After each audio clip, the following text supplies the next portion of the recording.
ప్రియమైన దేవుని బిడ్డలారా, ఈరోజు మనం ధ్యానిస్తున్న లేఖన భాగం మన జీవితాలకు ఒక ఆధ్యాత్మిక అద్దం లాంటిది.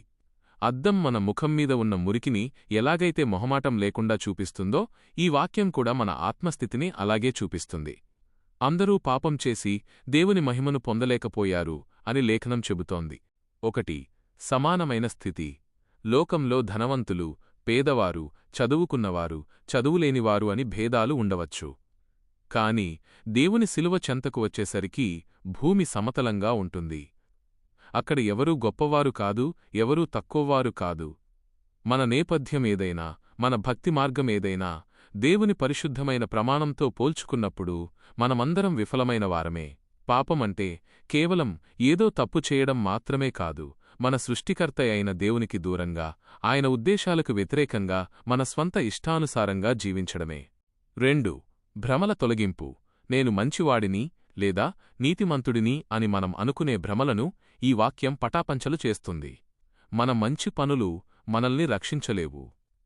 ఒక రోగి తనకు వ్యాధి ఉందని అంగీకరించినంతవరకు వైద్యుని దగ్గరకు వెళ్ళడు. అలాగే మనలో పాపం ఉందని, మనం దేవుని మహిమను కోల్పోయామని మనం ఎప్పుడు గుర్తిస్తామో అప్పుడే మనకు రక్షకుని అవసరత తెలుస్తుంది. ఈ వినయమే మనల్ని విడుదల వైపు నడిపిస్తుంది. 3. నిరీక్షణకు ద్వారం. అయితే దేవుడు మనల్ని కేవలం దోషులుగా నిలబెట్టి వదిలేయలేదు.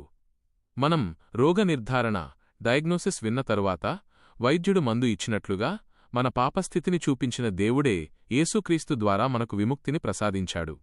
మనం దేవుని మహిమను అందుకోలేకపోయినా ఆయన తన కృపను మన వద్దకు పంపాడు.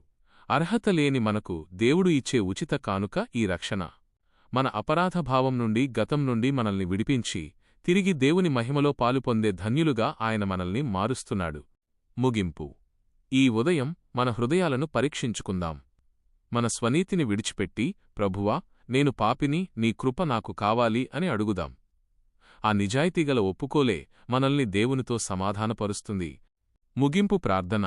పరిశుద్ధుడైన మా తండ్రి, మహోన్నతుడైన దేవా, ఈ ఉదయకాలమున నీ వాక్యము ద్వారా మాతో మాట్లాడినందుకు వందనాలు.